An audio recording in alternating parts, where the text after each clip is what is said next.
Let's see if we find something.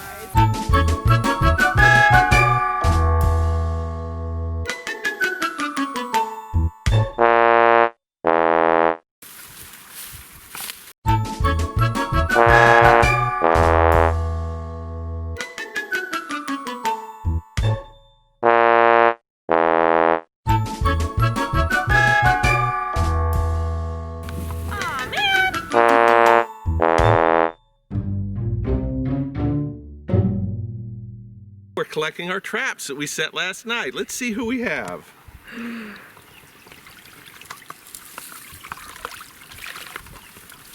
Oh. Is there anything in there? Oh, I know! It's a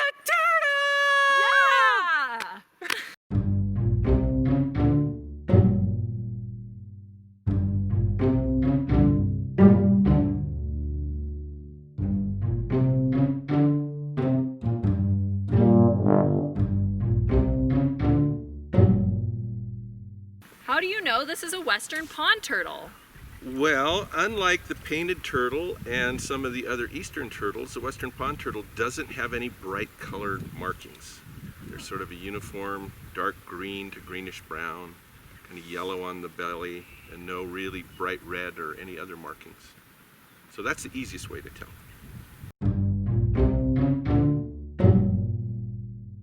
So if you wanted to tell the difference between a male or a female, that's one way to tell, that she's got all the dark speckles on her throat. And a male would be very white there when he's mature.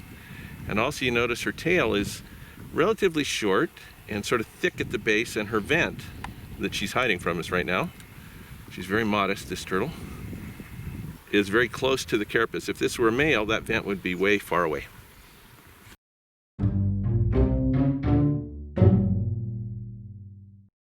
See, the reason I know she's old, she's well over 20, is, see these lines right here? Yeah. Mm-hmm. Those are growth increments. Wow. And hers are just worn out. So we are here at Willowwood Ranch at an elevation about 4,800 feet. How does this turtle survive in this high elevation? Well, that's part of what we're doing up here, is to figure that out, because they're not known to occur commonly above about 3,000 feet. So in a snowy high elevation place like this, it's kind of surprising to find a pond turtle population, especially one that reproduces and makes babies. And so we have turtles that have radio transmitters on them. We're going to follow them around and figure out the answer to that question. That is so cute, and that means that this is science in the works.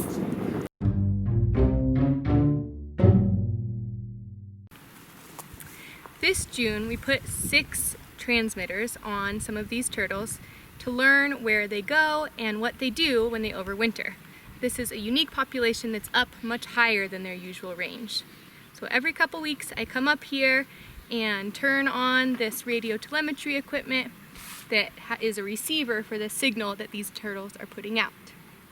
And we're so curious to know where they will go when it gets to be winter.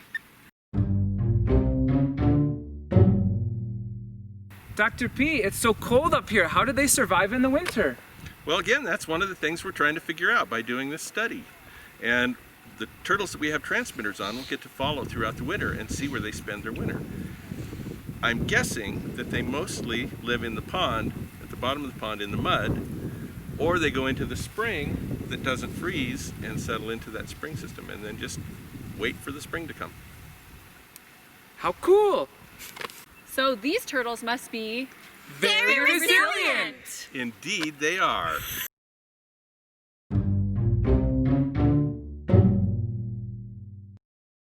Now that we know these turtles are here, what can we do to protect them? The best thing you can do is to keep their habitat healthy and intact. Don't introduce any fish or bullfrogs, and make sure they have a place to reproduce. Gee whiz, Dr. P, we sure did learn a lot. We hope you did too!